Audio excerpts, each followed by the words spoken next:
Welcome to this Mockplus tutorial. Today, we're talking about the Figma plugin and how Figma and Mockplus can work together to streamline your design workflow.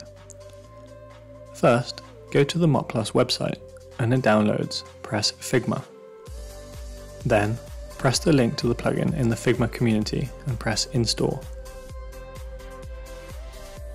Go into your Figma projects. Right-click inside your project to open the Mockplus plugin and then log in. Before logging in, remember to choose the right language and you're ready to go.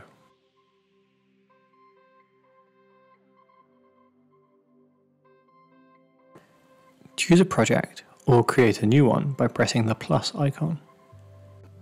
Choose the frame group where you would like designs to be imported into. Before exporting, choose the frame resolution such as 1x, 2x or 3x for iOS. There are also options for Android and web resolutions. Mockplus can also automatically recognize the frame resolution and give you a recommended frame resolution to use. Press on the More icon next to Project to change teams or accounts. In addition to exporting whole designs, you can also export specific layers or groups of assets.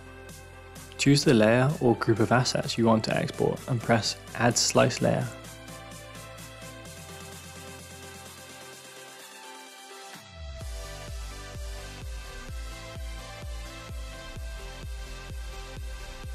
And then tick Upload All Frames or Upload the selected frames to upload your designs. After pressing Upload, click on View Project to see the design in your Mockplus Design Hub, ready for you to collaborate on and share.